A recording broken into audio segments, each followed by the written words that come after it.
This is our third agent interview. We have Analeisa Barron. She has been with us for almost 3 years now. She is originally from California, so came to Texas not knowing a ton of people, not having a big sphere of influence, and I don't believe she had any real estate experience before she started with us. So she's come a long way. Before she transitioned into being a full-time referral agent, which is for us, that means she's not on online leads. She was consistently one of our top performers, closing 2, 3, 4+ deals every month. I think last July she had her biggest month. I don't have the numbers in front of me, but six plus deals, I believe. Is that right, Analeisa? And I gave birth. Yeah.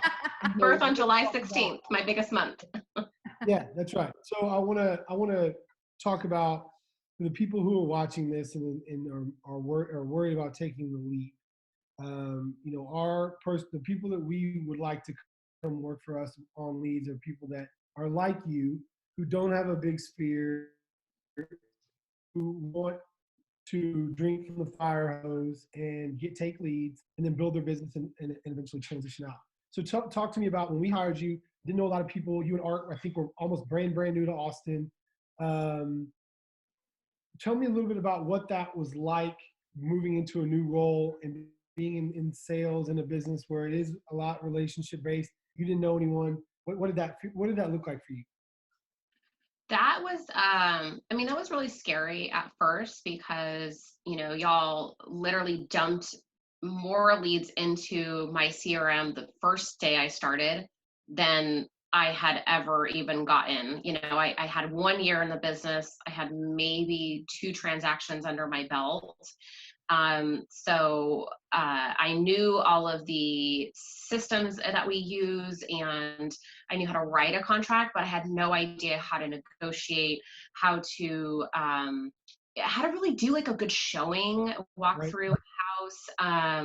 And then these leads came from everywhere, right? They came from Austin and Buda and Kyle and Georgetown and Leander. And so that was another thing too. I was not only just barely getting my comfort zone in the city of Austin, now I had to fake it till I made it. Right. And, any free time I had, I drove around in the cities. And, there's this like hesitancy for some agents, like, wow, I don't want to drive down there. That's a waste of my time. Well, for me, it's like product knowledge. The more knowledge that I could gain, I just used that, to my advantage. So whether that turned into a sale or not, for me, it was invaluable, because then the next person I could talk to, I can let them know, yeah, I know that community. I just drove to that community, or I just ran comps in that community. So it gave me I started to really fastly learn all the different markets surrounding Austin, so that I could not just service Austin buyers, but buyers at all different levels. I never want to turn down a client because their affordability or their budget is not in Austin.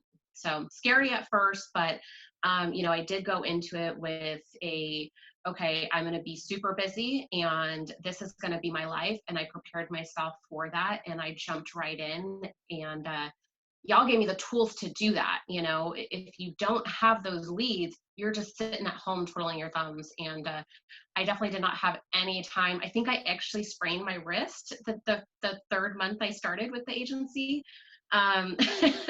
Because I was on my laptop so much working. Early stages of carpal tunnel, yeah. Yeah. No, I think that's awesome. So I remember it took you about 6 months to really find your groove. And once you found your groove, there was really no turning back. So, you're a super organized person as well. So, what's it like for someone who's really organized? It's really gritty. That first 6 months you were driving around, you're doing a lot of work. Do you recall the moment it kind of clicked and you kind of had that breakthrough, and how that felt? Gosh, yeah, it definitely took me about 6 months. My goal was to do about 10 transactions from when I started in June to the end of December, and one fell off, so I got 9. but I almost hit my goal. So I do a few things. I definitely do a daily planner. I'm a very see it, touch it, taste it person. So I also do a notebook that I have tons of notebooks. I start one notebook and write all of my stuff. I do a to-do list every single night before I go to bed. And then in the morning, I check on my to-do list and set that tone and stuff for the day. I would say a big epiphany moment was when I started to realize how to structure my day um, efficiently and effectively versus, you know, letting my business run me was what it always was in the beginning. And then I learned how to run my business and set expectations with clients, so that I didn't feel like I had to reach for my phone every time it went off, or answer an email every time it came in, or so that is huge to me. Yes, time is of the essence in real estate, but you don't have to jump on everything right away. And if you do, you're just going to kind of go everywhere, and you're not going to be able to service everybody. And there is, that's the name of the business. You do have several people who you're working for at the same time.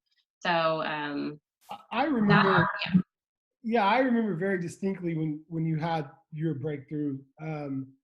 You are again one of our more organized agents, and The most organized. that's yeah, and for most salespeople, they're very disorganized, so it's very hard to do. It's very hard to be both disorganized and reactive at the same time. Because yes. then you're kind of just running around without much purpose. But at the moment you had a breakthrough, I remember that your confidence became like basically untenable, and you did exactly what you just said. You said that I'm not going to answer the phone unless it's urgent. I'm going to get through what I need to do every day. I'm going to be the person I need to be, which is the organized Analeisa, and I'm going to run my business the way I want to run it. And when you had that breakthrough, your business took off like crazy because you took possession of it. It was now yours, and you were going to direct it how you see fit. So that some agents don't get to that point. Some agents don't ever have that breakthrough because they're not organized or they're not dedicated. But you made the mindful choice that I'm going to commit myself to this. I'm going to be busy, but there will be a breakthrough at some point, and then ultimately you will get. This was 2.5 years ago. Now you're in the third year, and third year you've chosen just to go full referral, which is great, right? That's ultimately the path that most people want to get to. They don't want to be beholden to leads, but it's a different game, right? You don't have the water hose to drink from, but it's a little bit different. So you are a working mom, which there are several of us in our organization, which I know my wife works, and I know, Amber. This is on my desk.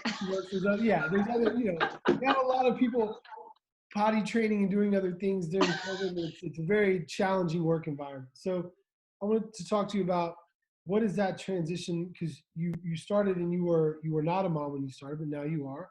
So what does that transition look like, and the balance, keeping your sanity, moving into a role where it's, you are putting a lot of the responsibility on yourself to produce your own business.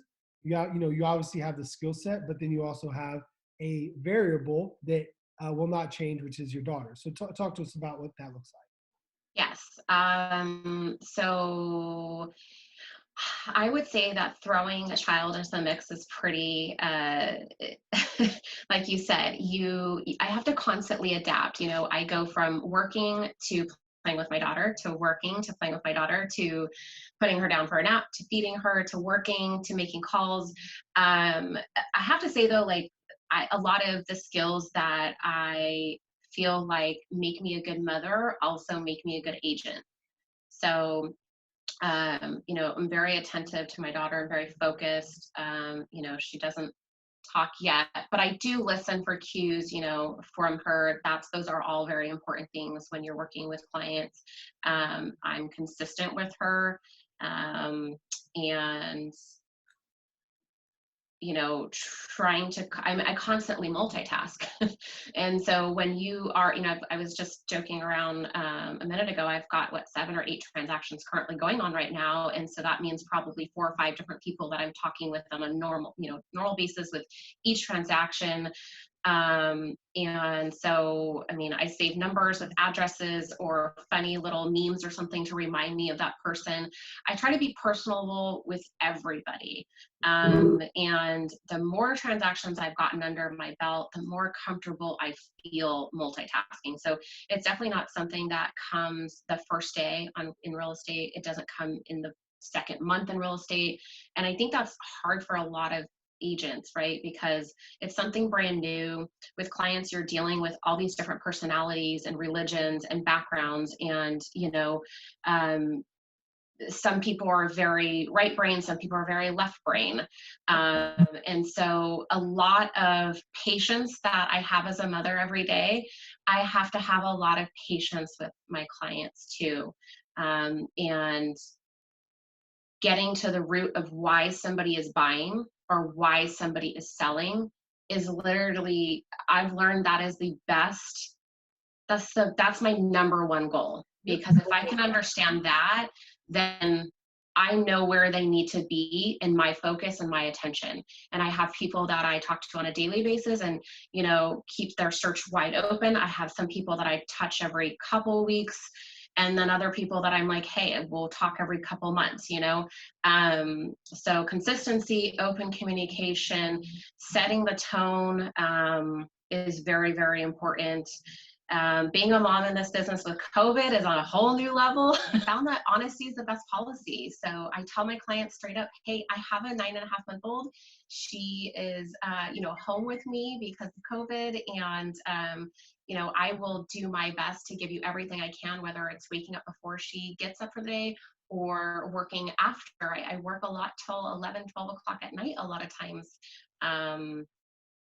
Just to get everything done, but it feels darn good. I love what I do. And you have to love this business for it to not tire you out or burn you out, because you will get burned out if you don't enjoy it. And if that's something, then you're in the wrong business.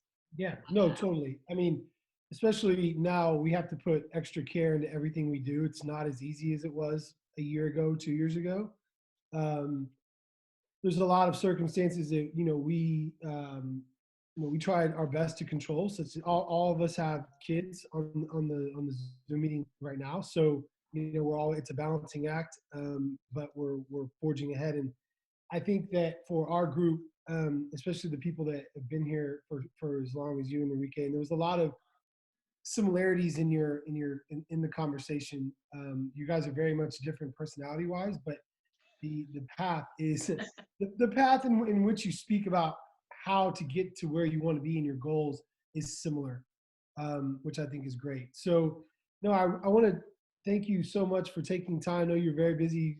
You got a lot of deals under contract. You have a family, and to take time to speak with us is really important, and I'm really appreciative of it. So this is going to resonate very powerfully with the people that see this. So we're very thankful that you could do it for us. Awesome. I'm glad to share. If I can't imagine if I had gone to a different brokerage 3 years ago, what my business would be or not be at this time. I think it would have been very, very different. I think I still go back to that when people ask me, why you're not at it, oh, well, why don't you go here? Why don't you go there? I'm very loyal to you guys because you guys literally trusted me the first day. And so because of that, I have always wanted to, I always want to make myself proud, but I always want to make you and Tom's proud. So, I really appreciate for, y'all giving me the tools. And I tell that to any agent that's looking for a new brokerage to start with, that that's invaluable. And I will tell you, there are a ton of brokerages out there. Most of them, if not all of them, will not give you what y'all give agents coming in. You give them a crazy amount of tools to help them succeed. It's almost, if you don't, it's on you. So Yeah, no, I appreciate it. We're really proud of what you've accomplished, and I appreciate the kind words. It means a lot to us. You know, you've accomplished so much in such a short amount of time, and I'm sure that sky's the limit, and you'll reach whatever goal you set for yourself. So, again, appreciate your time, and thank you so much. thank you. I gotta go write an offer. Okay.